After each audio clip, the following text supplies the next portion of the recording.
Hello, welcome to the session on solving the problem.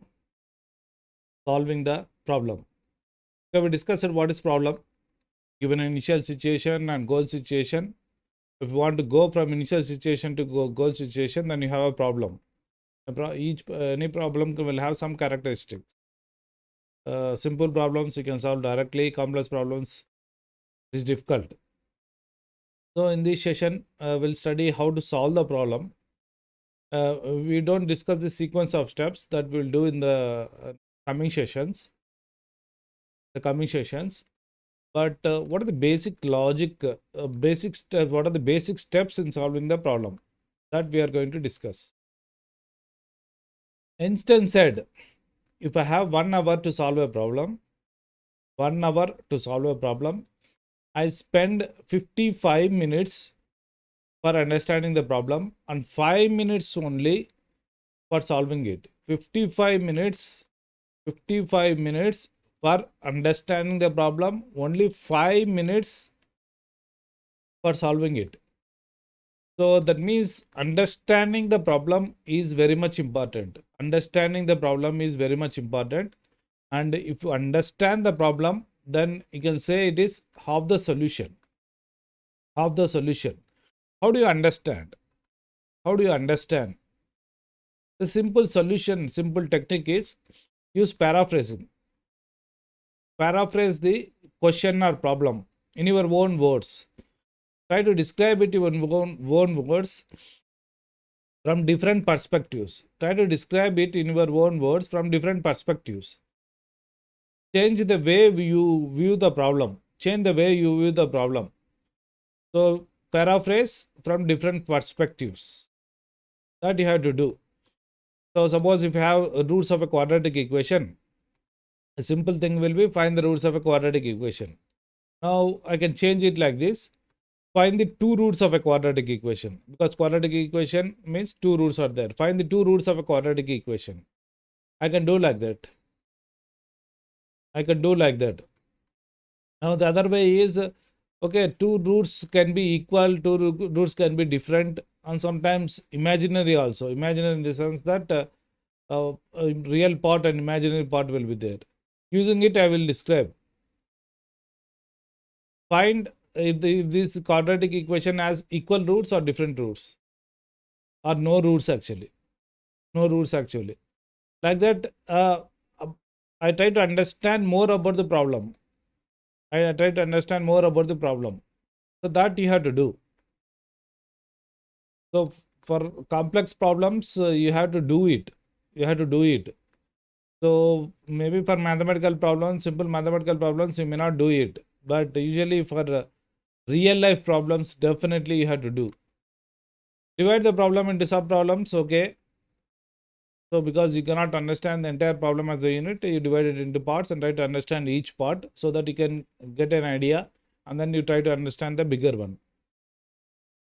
And try to identify different patterns. Patterns means, suppose I have solved it in some fashion, or this problem has this style, this issue.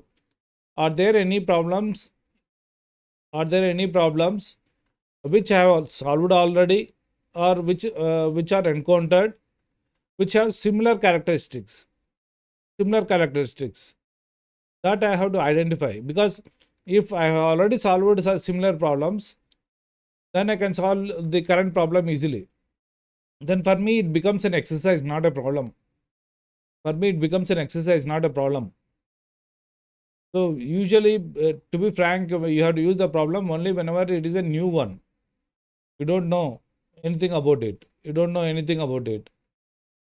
So if it is very similar to the previous problems which you have solved, then it is an exercise. Rubber ducking. Rubber ducking is one of the techniques that is used in software industry. Basically for debugging. Mentioned in the book Pragmatic Programmer. You can refer to that book, Pragmatic Programmer. The rubber ducking. What is this rubber ducking? So just really it is a rubber duck. You purchase a toy from the market. It's a rubber duck. Okay. If you watch the rubber duck actually, so it will have a long neck and it will be just doing like this. It will be moving its neck. It will be moving its neck. But definitely it cannot talk. Here rubber ducking means it looks similar to a duck only. It's not an live one. It's made out of rubber. Or otherwise you can consider any inanimate object. That means which is not live. Even to the wall. You can explain the problem to the wall also. Or to some old woman in your house.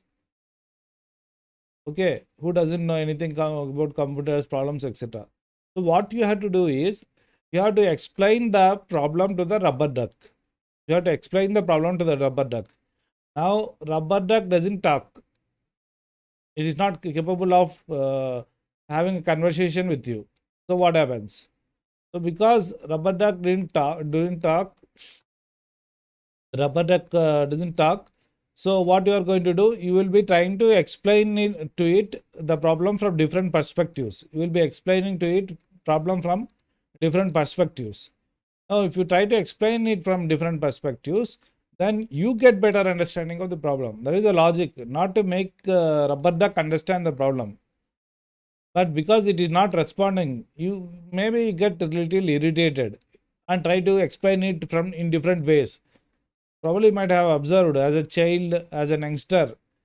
So usually you try to argue with aged people and try to argue and put your argument in different ways. So same technique here, you use it for understanding the problem. Again, after understanding the problem, search for the patterns of solutions. So you consider all possible solutions. So you don't know which one is better. So there will be number of solutions. There will be number of solutions. So consider all possible solutions. Prioritize the possible solutions.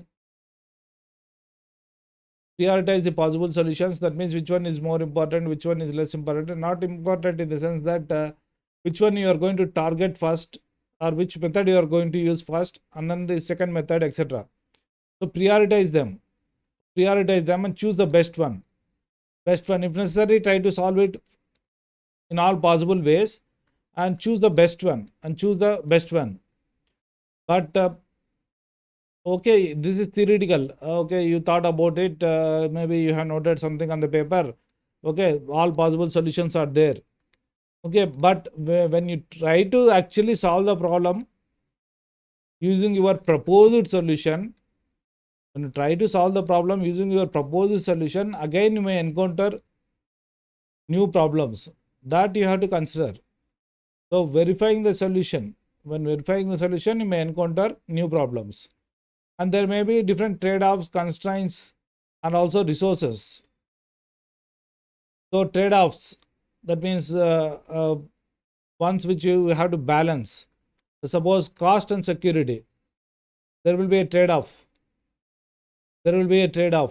And security will also have an issue with the speed of execution of a program. In programming, if you talk, so speed of execution and then security.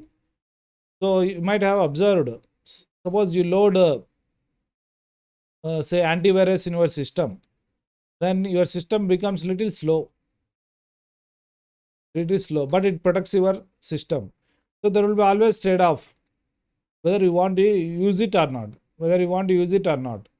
So such trade-offs will be there depending on the problem. This is just a simple example. There will be many trade-offs which you have to negotiate. There will be many parameters which you have to consider and then balance, and they may vary depending on the customer or organization to which you are developing the software. Sometimes I may prefer security, sometimes I may prefer cost. It's my choice. So as a developer, as a programmer, you should work according to me. So, and again, there may be cases where there are no solutions, particularly concerning the presently available resources. The solution may not be possible. Suppose you are developing a product. So suppose you are developing a product and some raw materials are required.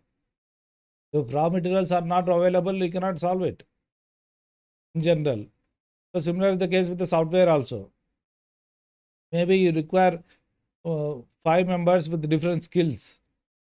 But if 5 members are not available, you may not be in a position, given the constraint of time, etc.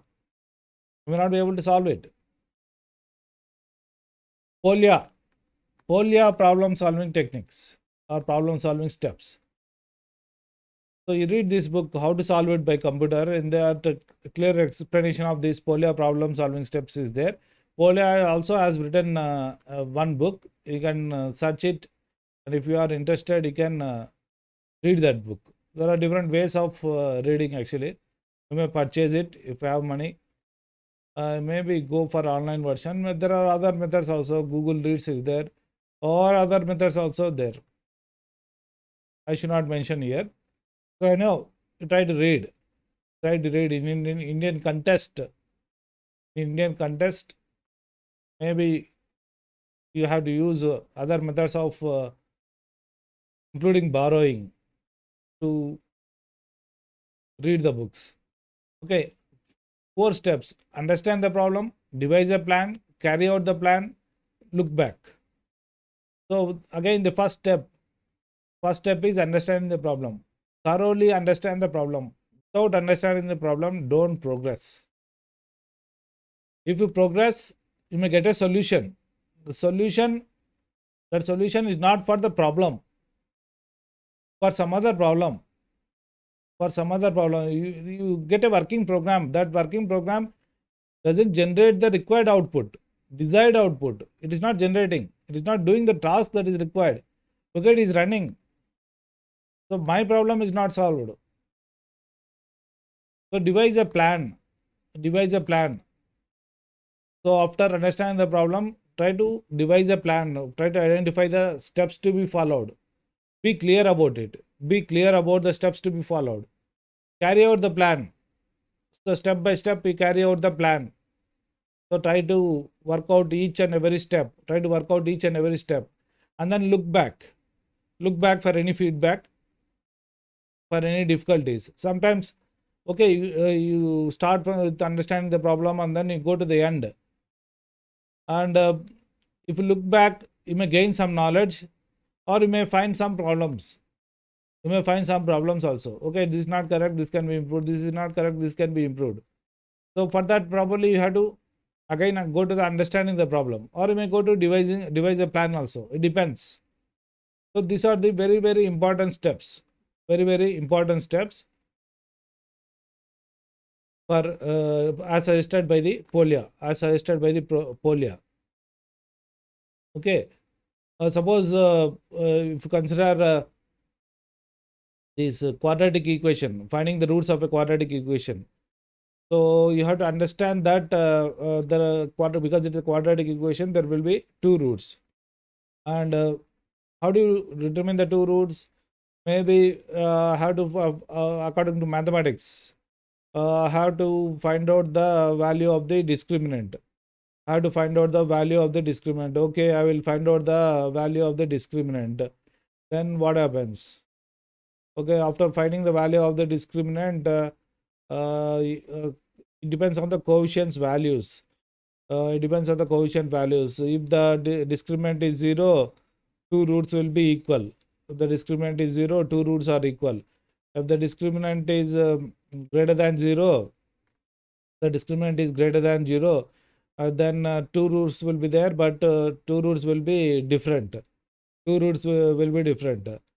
So, okay, I find out the discriminant. I will decide whether 2 roots are equal or 2 roots are say unequal. So, but if the discriminant is less than 0, there are no roots. You cannot find the roots. You can only find what is called as real part and imaginary part. Okay, after that, what are the actual roots? What are the formulas for actual roots? So I should identify. Okay, minus b by 2a or minus b plus or minus square root of discriminant by 2a. Some formulas are there, I have to identify. Okay, you have to think like that. I have to identify it. So go and refer to that mathematics book, or search in the Google. Don't search for the solution. So search for only types of roots for a quadratic equation. Never read a program from the internet or books. So if you start reading, your mind is blocked. We'll discuss more about it later, but never try to copy the programs. You are trying to become a programmer, not a typist. I repeat, you are trying to become a programmer, not a typist. So that means you have to solve the problem, you have to give your own solution. So don't copy it, type it, and then run it on the computer and say, okay, I have done so many programs. You don't get anything. It's something like Gachiboli Divakar. Watch 1,000 matches or 10,000 matches.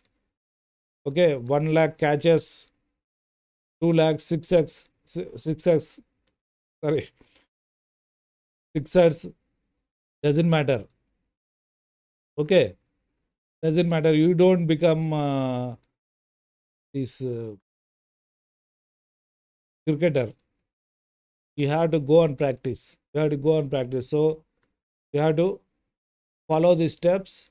Solve the problems, and then program. According to Collier, a potential solution must conform to the following. These are some of the characteristics. The solution should be feasible. It means it should be possible to devise a solution. Feasible. Reliable. That means error-free operation. The solution should work correctly in all circumstances. Economical. That means cost should be less. Aesthetic. That means it should be beautiful. It should be nice. It should be readable. It should be understandable. Legal. It should not violate any legal constraints. Follow the law of the land. Always follow the law of the land. Morals and ethics. Morals are related to the person, whereas ethics are related to the profession. Try to follow both the morals and then ethics. Don't deviate. Safe. You should be secure, because even if when you are developing only pure software, that pure software will be used to control many things. It can change everything. Lot of buzz is there nowadays. Yesterday night, we are on, I think we are in the October month 2021. So what is happening? Yesterday was about Facebook, WhatsApp, they're not functioning properly. Even Paytm was not functioning properly.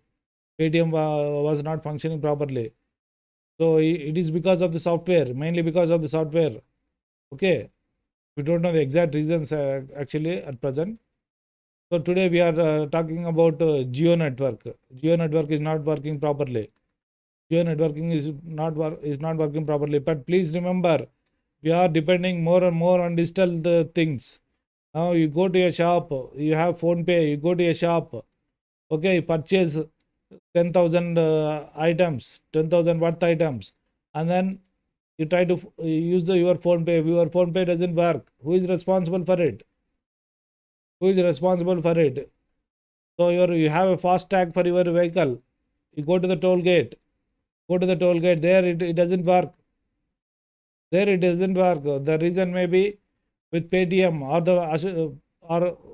FASTag, or it may be associated with the bank. Who is going to pay for it? So it is an insult. Many people consider it as an insult. So software is going to play a crucial role. Okay. Now everybody thinks software is easy. It's simple. Particularly those who belong to the other branches, they think it is very simple. You can do everything. You get instructions. Okay, you do it. It's simple, na? Simple. But designing a software is very complex task. In fact, that complexity you cannot explain to others. They have to understand. They should have some knowledge. They should have knowledge about how the systems work actually, how the software works. Otherwise, you cannot explain to them. You cannot explain to them. So we should be environmentally sound. Whenever you are designing, you should keep the environment in mind always. It should be practical. It should be practical. So you should be able to solve it. And even somebody else who follows your steps should be able to solve the same problem. So ethical, we discussed it already, related to the profession. The rules to be followed. Ethics should be there. Efficient, it should consume minimum resources. It should consume minimum resources and timely, at appropriate time. It should, at that time it should work. At that time it should work. Otherwise it can be disaster also. So airplane landing control, or the nuclear reactor temperature control, all these things that should be done in a real time. Otherwise it can be a disaster. So you should have work in a team. While solving the problem, you should work in a team. That is also very much essential. So the problems which you are going to solve in the software industry, the real life problems, are going to be complex. As an individual, most of the problems you may not solve, given the constraints of time actually. Now everybody wants the result in fraction of a second. So you should work in a team. The team member should have complementary skills. Team member should have complementary skills. That is also important. So you should get yourself adapted to work in a team.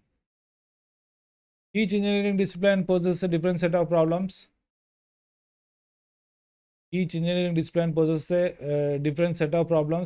should solve problems based on the knowledge they gain as part of their coursework. They will study.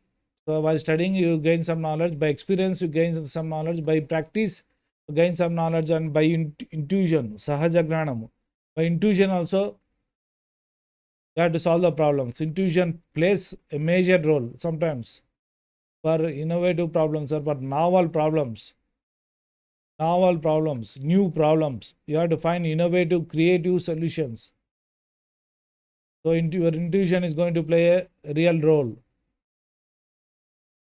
So sometimes you may not be able to solve the problem. Okay, it happens. So accept the defeat. So for everything, you have to accept the responsibility. That is one of the good character of a man. Accept the responsibility. The great Abdul Kalam had. Read about it in his books. The great Abdul Kalam had. Okay. Accept the defeat when you cannot do it. Failures are part of life. Accept the defeat. Relax. Gain additional knowledge. Talk to people. Gain additional knowledge and then solve it again. Don't get discouraged. And there is a triumph of discovery in any problem. An engineer should enjoy it. Triumph of discovery. So appreciate yourself. Shabash. Appreciate yourself. So though some of you may be laughing, but it's very much essential. So appreciate yourself. Nowadays, no one is going to do it. Even if they do it, they mean something else. So be yourself, appreciate yourself. Problems can be simple or complex. Complex problem have some characteristics like requirements for the products or processes are not clear, at least at the beginning. Requirements are not clear. Maybe for mathematical problems, roots of a quadratic equation, things are clear, but they are not the real life problems. So the requirements are not clear. Okay. So you have to gather the requirements. You have to interact with the customer. The requirements are going to change. They are dynamic. They are going to change as time progresses. Today I have some requirements. My requirements may change tomorrow. They're dynamic in nature. And there will be multiple constraints like cost, safety, etc. There will be multiple constraints. Always there will be trade-offs. You have to negotiate those trade-offs with the customer, or the organization for which you are developing the software, for which you are writing the program. Resources may not be available. You should bother about the resources also. Consider those things. And there will maybe multiple levels of decision making. Suppose even in the college environment, you are as a student, you are writing the say program or software for your department or for the college. So there will be maybe your guide. Okay, some senior person will come into picture. Your HOD may come into picture. Your principal may come into picture. So all have different perspectives, maybe different requirements. They will have different decision making abilities. Okay, decision making power also. They will have some decision making power. So I cannot do at this level. He cannot do at that level. So it depends. So you have to deal with it. So in real life, there will be many things which you have to bother about. But these are some of the characteristics. Particularly if you don't bother about the 4, 5, even 3. So but 1 and 2, definitely you should consider. 1 and 2 you should consider. Requirements, because it is your responsibility. Constraints you have to balance, but constraints are to be negotiated with them. They have to decide. Okay, resources they have to give.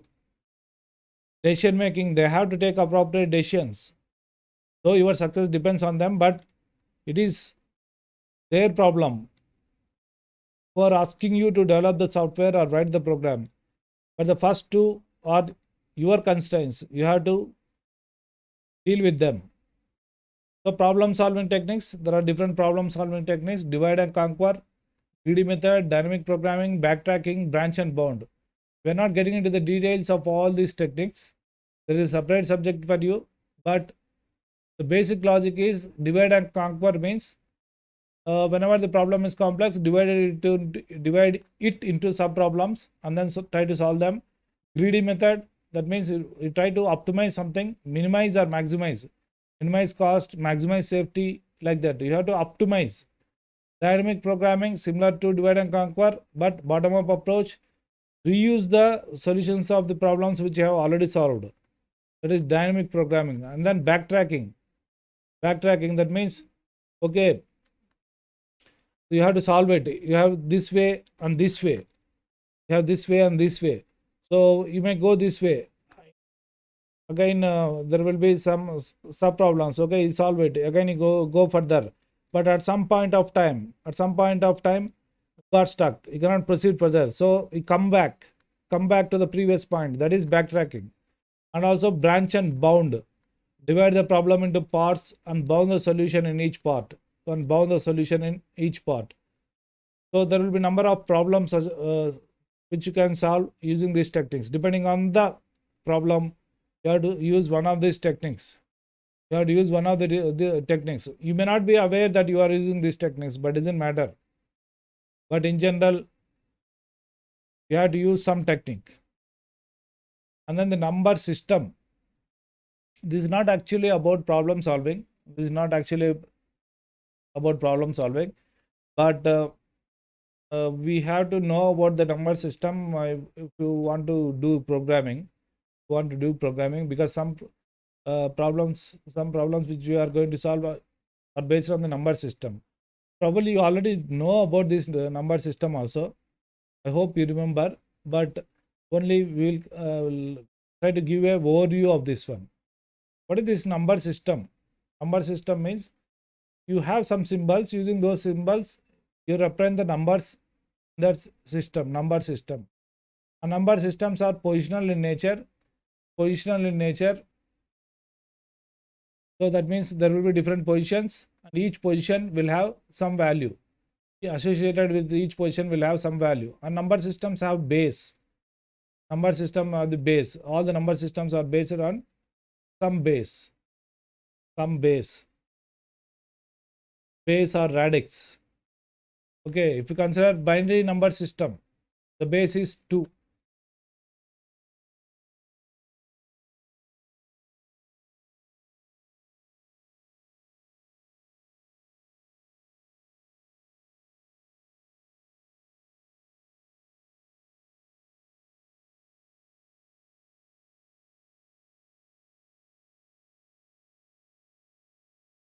Okay, base 2, base 2. Decimal systems which you are already familiar with, it has base 10. So if you have base 10, you can see the possible digits or symbols are 0 to 9.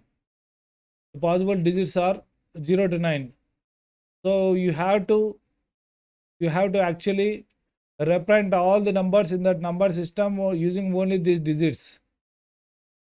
So you can combine these digits as you like, 123, 321, 421, 456, like that. You can combine, but this will be the basic symbols. Similarly, in the binary system, you have 0 and 1. You have 0 and 1. And then octal, which has base 8, hexadecimal, which is 16. Octal is similar to decimal, except that it is base 8. So possible symbols or digits is 0 to 7. In the case of hexadecimal, it is 16. So 0 to 15. But up to from 0 to 9, they are represented using symbols, say 0, 1, 2, 3, to 9. But 10 is represented using A, 11 using B, like that. 15 is represented using F. 15 is represented using F. So they are positional in nature. They are positional in nature. Positional in nature, that means, say you have this 123. 123. What is this 123?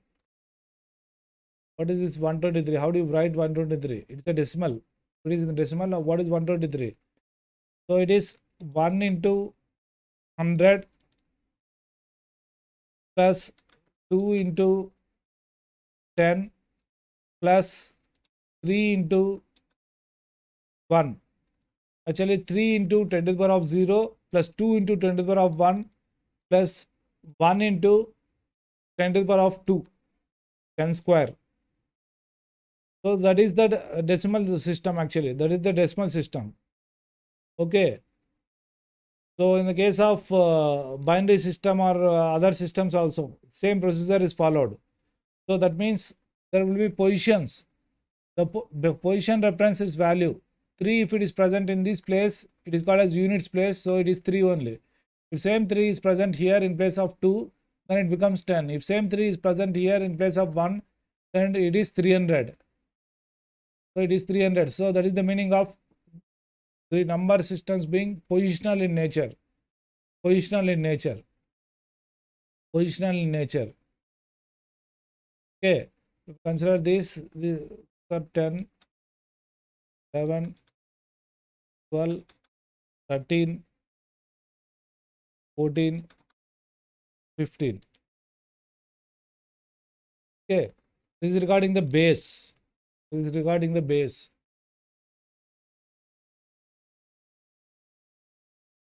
So the general representation of our number in base B is, if it is base B, actually it should be B only.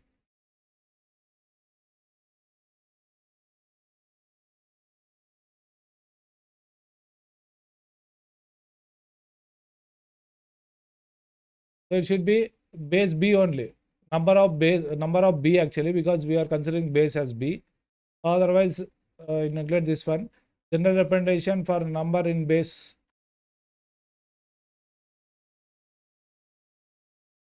is number of base.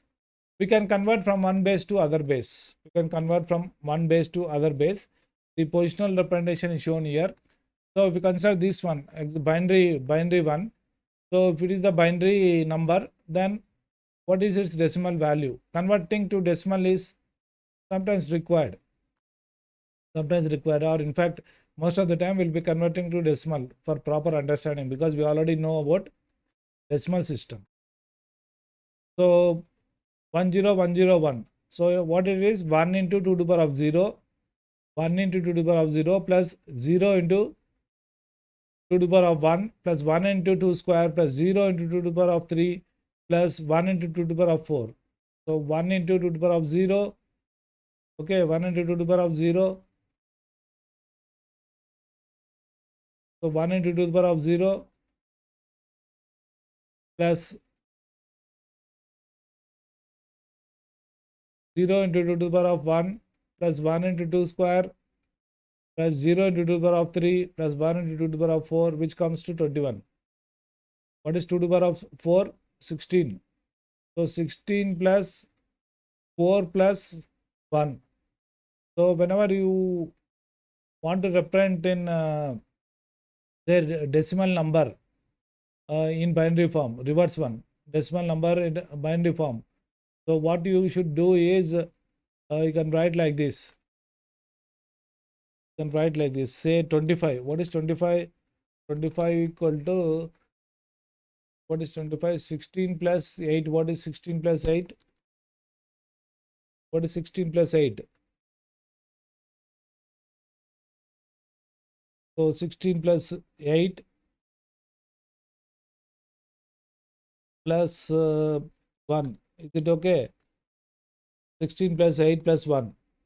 16 plus 9, that is 25. So what I am doing here? If you check, if you observe carefully, I am representing it in terms of numbers of powers of 2. Numbers of powers of 2. So always try to represent it in terms of numbers of powers of 2. And then you can convert.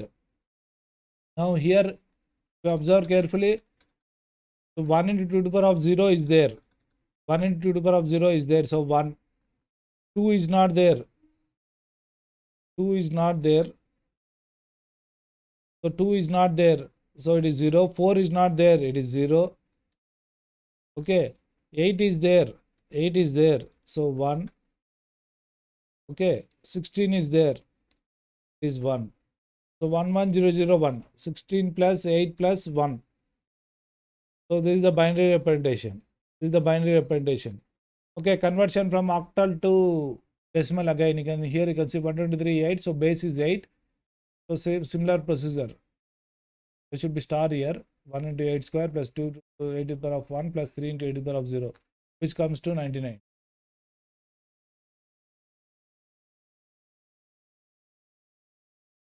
So converting from decimal to other number systems, you can follow this simple method, general procedure. I have written the general procedure.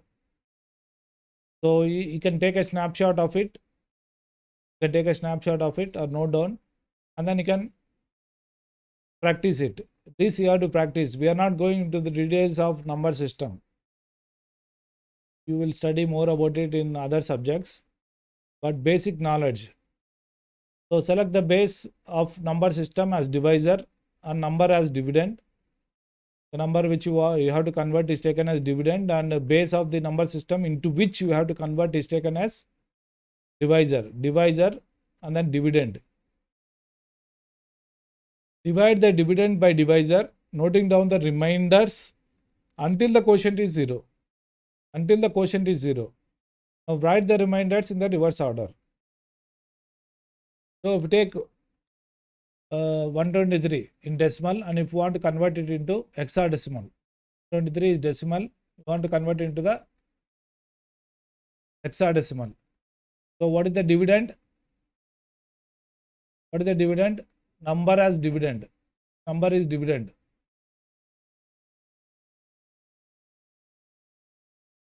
Number is dividend 123. Okay. And then select the base number system to which you want to convert. You want to convert into hexadecimal. So 16 is the divisor. So what you are doing? You are dividing. There are two things here. You are getting the remainder, and also you are getting the quotient. So here you are getting the remainder. Note that this step is to get the remainder. This step is to get the quotient. So 123 by 16. What is 123 by 16? It is 7. 123 mod 16. That means the remainder, percentage or mod, we will use different symbols. Say 123 mod 16. That means the remainder after dividing the 123 with 16. That comes to 11, which is in hexadecimal, it is B. Okay, you note it down. 11. 11 you got. 11 you got. You note it down. Okay, quotient is 0? No. Quotient is not 0. 7 mod 16. So the remainder is again 7. Note it down.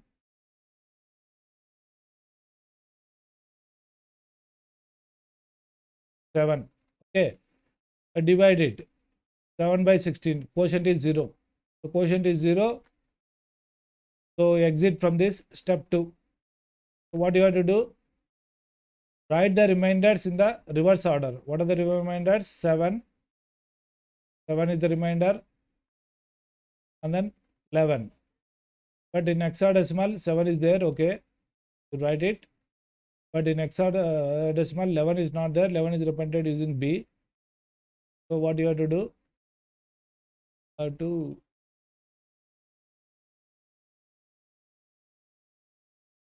7B.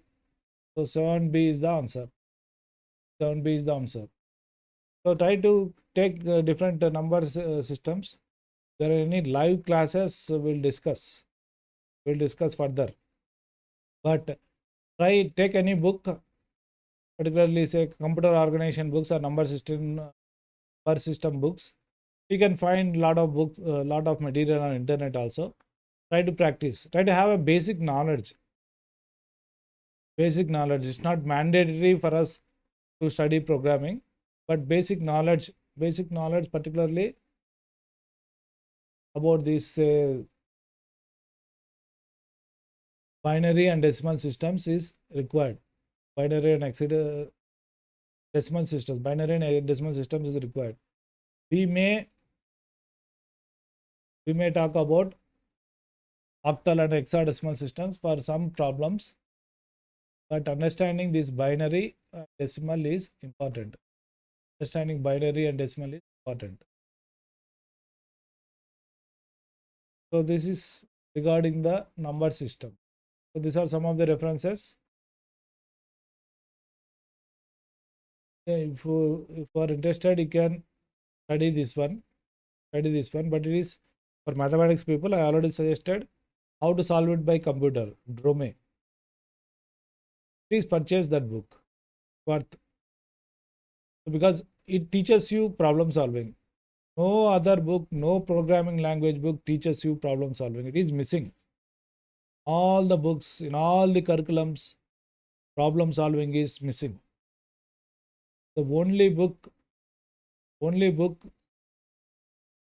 which problem solving is discussed. We studied it in our BTech. I did my BTech in SV University College. So the suggested book is Drome. So read Drome, solve problems. Read Drome and solve problems. Okay. Our senior suggested it. It was not part of our syllabus. Okay. Senior suggested it. We read it. We are able to solve problems. At least. I do some programming now also. I'm 49 years. So at this point of time, usually people cannot do programming, and people don't teach the C programming, Java programming, Python programming. So I'm able to do it. Because I learned the problem solving. If you know the problem solving, you can understand all the languages. The languages are just about syntax, semantics, and the features. Just require some practice. But problem solving you don't get by reading the programming language books. So read that Drome, be a good problem solver. So what are the morals? What are the things you have learned? Appreciate yourself. Whenever required. Okay. Accept defeat. Defeat. Now and then you have to accept defeat. You may not be able to solve some problems, complex problems. Sometimes simple problems also you may fail. Even you may write instead of say 16 by 7, 16% 7, something like that, and you will get error. And you may not understand that one. We'll study different types of errors. Some errors are costly. They are simple, but they are costly. So, namaskara. So thank you. Namaskara for Kannada people. Namaskaram for Telugu people. Vanakkam for Tamilians. Thank you very much. Namaskar for rest of India. Except Malayalam, I will learn the Malayalam word also.